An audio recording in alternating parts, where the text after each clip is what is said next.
Good evening and welcome into Sports Talk on a Budget. It is April 18th, year of our Lord 2025. We are less than a week away from the NFL draft, and this is that is what this episode is going to be today. This is going to be my NFL mock draft episode. I'm going to give you every pick in the first round from Tennessee to Philadelphia, from 1 to 32. Give you what every team I believe should be their pick, and I think will end up being most of the time their pick, and what I'm kind of hearing and seeing a lot in reports as well. So this is going to be my NFL mock draft episode. But before I go ahead and dive into my mock draft, just want to remind you, as always, this is Sports Talk on a Budget. You can find it here on YouTube if you prefer the video version. Go ahead and smash that like, smash that subscribe, leave a comment with some of your picks as well, but smash that like and smash that subscribe here for Sports Talk on a Budget. However, if you prefer the audio version, you can listen to this podcast on places like Spotify, Apple Podcasts, Amazon Music, or pretty much wherever you get your podcasts. With all that being said, let's go ahead and dive into the show. Like I said, this is going to be my NFL mock draft episode. Going to give you the first round mock draft for here on Sports Talk on a Budget. Let's go ahead and start with the number 1 overall pick, and that is going to be the Tennessee Titans. And I think this pick is pretty much locked in. Might as well just hand it to the commissioner. So with the first overall pick, I have the Tennessee Titans taking quarterback Cam Ward, the quarterback out of Miami. Best quarterback, in my opinion, in this draft. Fills a huge need for the Tennessee Titans at the quarterback position, which they need. At the number 2 overall pick, I have the Cleveland Browns taking the best player in the draft. So with the number 2 overall pick, I have the Cleveland Browns selecting Abdul Carter, the edge rusher out of Penn State. You pair him with Myles Garrett. Now you have an elite pass rush, even more elite, with another guy to pair with Myles Garrett. So at the number 2 overall pick, I had the Cleveland Browns selecting selecting Abdul Carter, the edge out of Penn State. With the number 3 overall pick, I had the New York Giants selecting probably the most versatile player in this draft, and one of the more versatile players in any drafts. So with the number 3 overall pick, I have the New York Giants selecting wide receiver / cornerback Travis Hunter out of Colorado. Pairing him up with Malik Neighbors, I think, would be huge, and then he could be your nickel corner and play some more on that side as well, but he doesn't need to have the load that he had at Colorado. With the number 4 overall pick, I believe my Patriots go with more need at this position, and the biggest need, in my opinion, for them is going to be protecting Drake May, and that's going to be offensive line. And I think they take the best offensive tackle in this draft, and that is going to be Will Campbell, the tackle at LSU. So with the number 4 overall pick, I have the New England Patriots selecting Will Campbell, offensive left tackle out of LSU. With the number 5 overall pick, I believe the Jacksonville Jaguars are going to try to do what the Eagles just did really successfully, and that is get a dominant pass rush and a dominant defensive front. And they take the defensive tackle Mason Graham out of Michigan, one of the best players in this draft, top 3 player in my opinion in this draft. So with the number 5 overall pick, I have the Jacksonville Jaguars taking defensive tackle Mason Graham out of Michigan. With the number 6 overall pick, we have the Las Vegas Raiders on the board, and I think they have a glaring need. You lost Josh Jacobs 2 off seasons ago. How do you replace him? You replace him with the best running back in the draft and one of the better running back prospects in the last probably 2, 3, 4 drafts, and that is going to be Ashton Jeanty, the running back out of Boise State. You get your bell cow running back for that offense. Ashton Jeanty, number 6 overall, goes to the Las Vegas Raiders in this draft. At number 7, I have the New York Jets here taking another offensive skill player and another offensive weapon for their offense, and Justin Fields, their new quarterback, and that is going to be Tyler Warren, the tight end out of Penn State. He was their do-everything guy. I think he'll be a huge weapon for Justin Fields. Good receiving tight ends in this NFL day and age are quarterbacks' best friends. So with the number 7 overall pick, I have the New York Jets selecting Tyler Warren, the tight end out of Penn State. With the number 8 overall pick, we're going to stay on the offensive side, and that is going to be the Carolina Panthers, and they get a weapon for Bryce Young, who desperately needs a good offensive weapon, and that is going to be, in my opinion, the best wide receiver in this draft, and that is going to be wide receiver Tedero McMillan out of Arizona. You get your big, rangy guy who's kind of like a poor man's Mike Evans. If he just has half of Mike Evans' production, I think the Carolina Panthers would take it. So with the number 8 overall pick, I believe the Carolina Panthers will take Tedero McMillan, the wide receiver out of Arizona. With the number 9 overall pick, as we've seen reports these last 2 weeks about Derek Carr having the shoulder issues, not wanting to be in New Orleans, maybe requesting a trade. If you're New Orleans, just forget about all that. Derek Carr at this point in his career is not worth all that headache. Go get yourself a quarterback of the future and go get Shedeur Sanders. So with the number 9 overall pick, I do believe the New Orleans Saints will take Shedeur Sanders, the quarterback out of Colorado. With the number 10 overall pick, the Bears have a chance to kind of rectify what they didn't do last year in the first round. Of course, they took Caleb Williams with their number 1 overall pick, but with the number 9 overall pick, they took a guy who I think is going to be a good player and was a good player for them and will be a good player for them going forward in Rome Odunze, but they probably should have opted to protect Caleb Williams since he ended up being probably, I think, the second most sacked rookie quarterback behind David Carr. So with the 10th overall pick, I have the Chicago Bears finally shoring up their offensive line. They got the interior done with the free agency. Let's go ahead and get a tackle. So I have the Chicago Bears with the 10th overall pick taking Armand Membu, the tackle out of Missouri, finally shoring out the offensive line to protect Caleb Williams, who I believe should be and will be their franchise quarterback going forward. With the number 11 overall pick, we have the San Francisco 49ers. A little bit of uncharted territory picking this high for John Lynch and Kyle Shanahan. I think their defense needs a lot of help. You bring over Robert Saleh to be the defensive coordinator. I think that's going to help, but you need players. You've lost a lot of guys.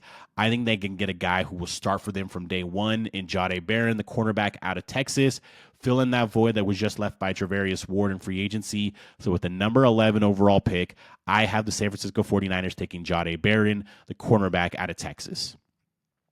With the number 12 overall pick, we have the Dallas Cowboys, and this is a team that I think has a lot of needs, but I think has one big glaring need, and that is the running back position.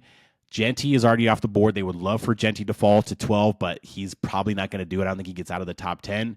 So I think they do a reach a little bit for a running back, but take a position in need and someone they desperately need. So with the 12th overall pick, I have the Dallas Cowboys selecting running back Amarian Hampton out of North Carolina. Now we move on to the 13th overall pick, and we have the Miami Dolphins. The Miami Dolphins 2 off seasons lost who I thought was their best defensive player in Christian Wilkins.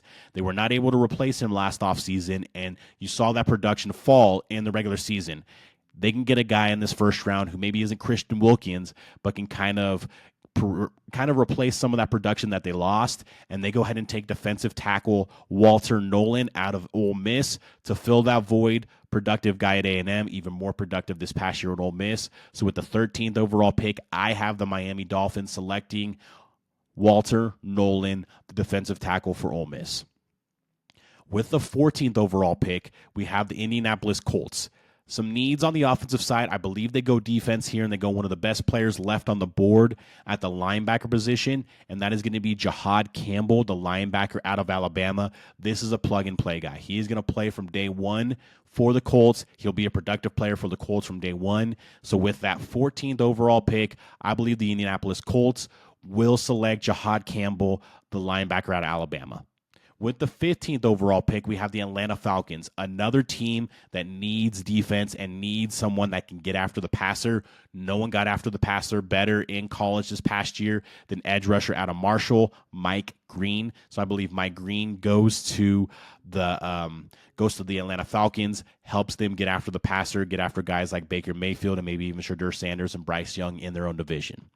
With the 16th overall pick, we have the Arizona Cardinals, another team with glaring needs on defense.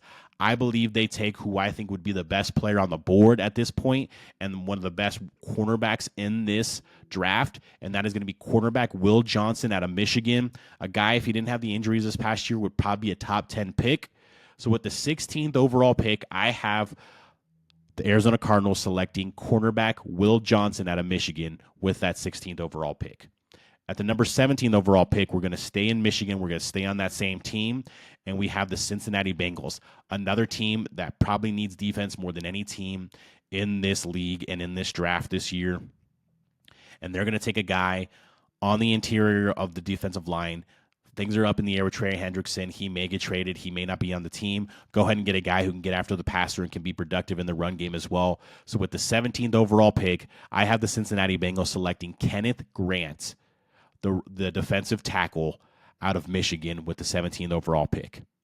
With the 18th overall pick, we have the Seattle Seahawks. If you've seen a trend with these last 5 to 6 picks, defense is the needs for these teams. That is the same with the Seattle Seahawks. I believe they get an edge rusher, someone who can get after the quarterback, get after guys like Brock Purdy, Matt Stafford, Kyler Murray in their own division. And they take Donovan Azuruka, the edge rusher out of Boston College, with the 18th overall pick. Donovan Azuruka will be the pick, or should be the pick, in my opinion, is the pick in this mock draft for the Seattle Seahawks. With the 19th overall pick, we're going to stick with defense for this team as well, and that is going to be the Tampa Bay Buccaneers. And the Tampa Bay Buccaneers, they're going to take a defensive back. Getting a little bit old on the defensive side, especially in the defensive secondary. They take a guy out of Georgia, and you can't go wrong taking defensive players out of Georgia. So with the 19th overall pick in this mock draft, I have the Tampa Bay Buccaneers selecting Malachi Starks, the safety out of Georgia. The plug-and-play guy should start from day one for this Tampa Bay team. With the 20th overall pick, we get back to the offensive side, and that is going to be with the Denver Broncos. They need help on the offensive side. They could really use a running back, but I think it would be a reach to take a running back with the top 2 already off the board in this draft. So I think they go wide receiver, and they go who I believe is the number 2 wide receiver in this draft, and that is going to be wide receiver Matthew Golden out of Texas. So with the number 20 overall pick, I have the Denver Broncos selecting Matthew Golden, the wide receiver out of Texas. With the number 21 overall pick, I kind of sat here and looked at this pick for a while. That is the Pittsburgh Steelers. Right now, they're kind of caught up in a game of chicken with Aaron Rodgers, and if he's going to sign there, what they're going to do. Do they draft a quarterback? They could take Jackson Dart right here. I like Jackson Dart. I just don't think he's a first-round quarterback. He could develop into one, but I wouldn't take him here. What I think the Steelers do in this position is they shore up their offensive line for whoever they end up taking, whether it is Jackson Dart in the second round, Jalen Milroe, if it is Aaron Rodgers for a year. They shore up their offensive line and get the best offensive lineman left on the board at this point, and that is going to be Calvin Banks, the tackle out of Texas. So with the 21st overall pick, I have the Pittsburgh Steelers selecting offensive tackle Calvin Banks out of Texas with that pick.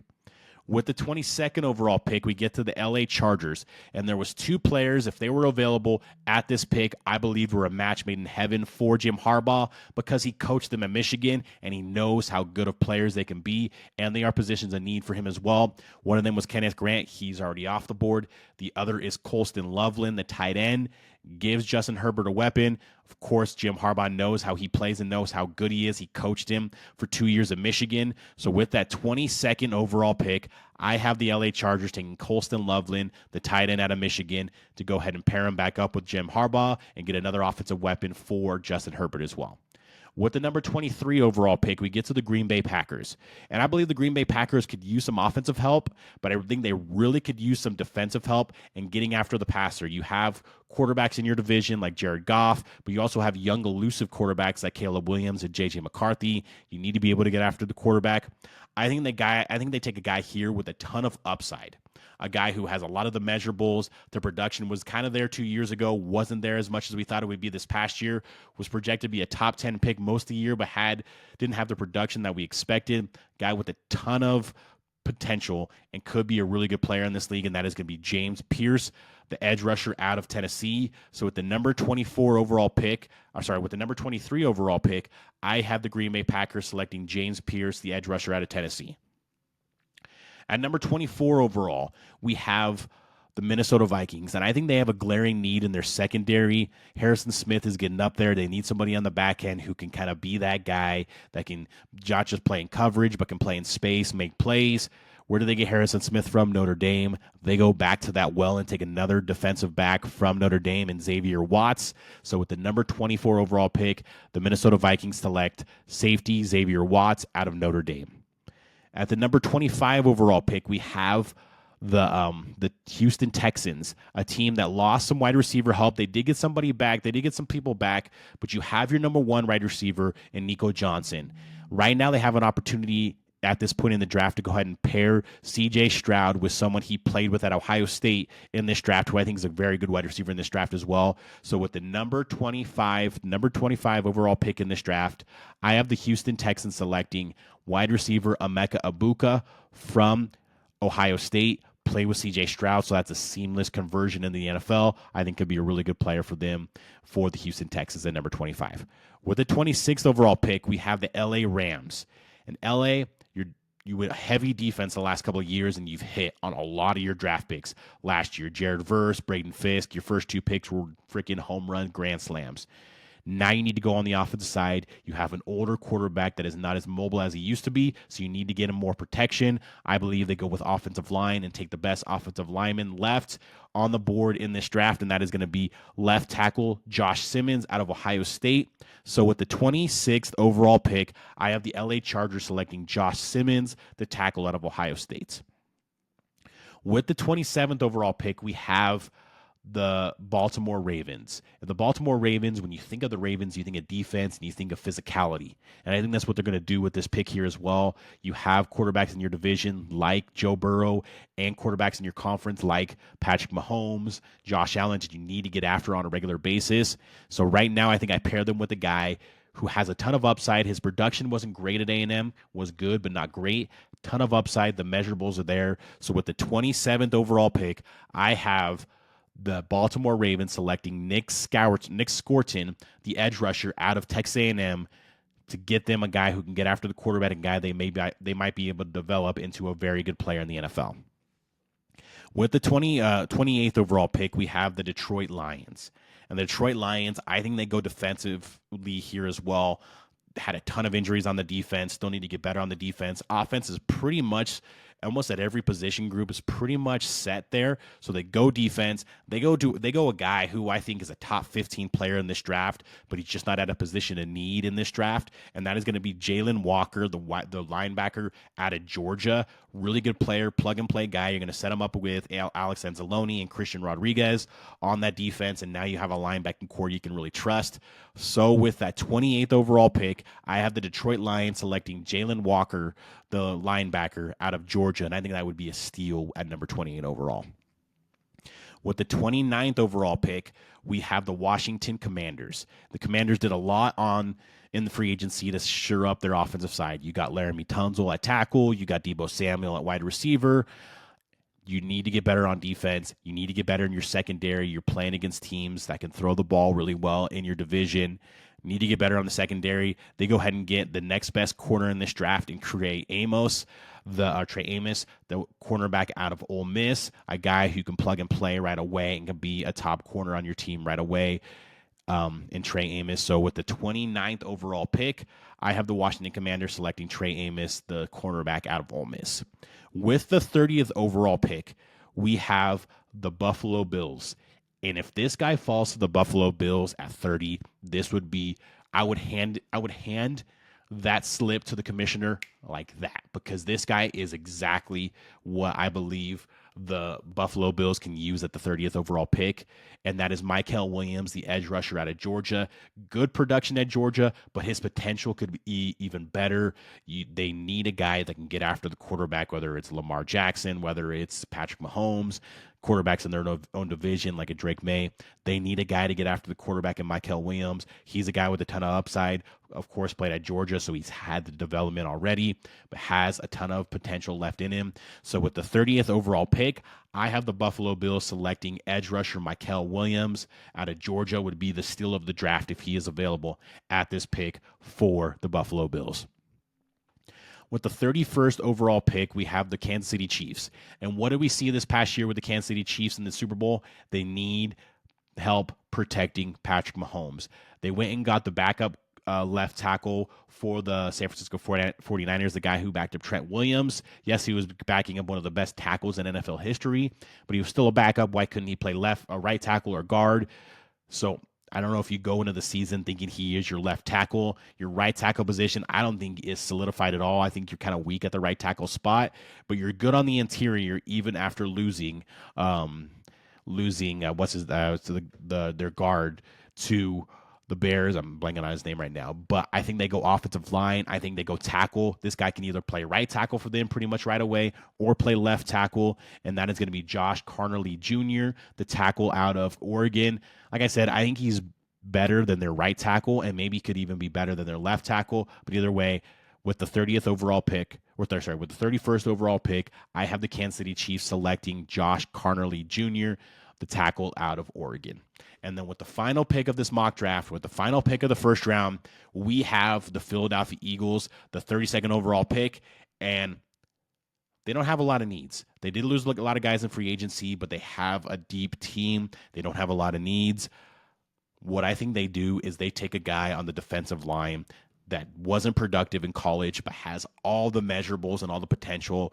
Really good combine guy, fast, long arms, rangy, a guy who has a ton of potential. You put him on a defensive line with guys like Jalen Walker, with guys like Jalen Carter, Jordan Davis, other guys like that on the defensive line. You pair him with one of the best defensive lines in the league, and he could get even better and better and better. You get him on a defense with Vic Fangio. I think we'll get even better as well, and that is going to be Shamar Stewart. Only had 4.5 sacks in his entire 3-year career at Texas A&M, so the production is not there, and that's why he's not a higher pick with the measurables and the athleticism that he has, because he is a freak athlete. But like I said, the production was never there for him at all in his 3 years. He was a 5-star recruit out of high school. Production was never there, but the potential is there. And with a team like Philadelphia, they can harness that potential with the other personnel that they have and maybe get the best out of him.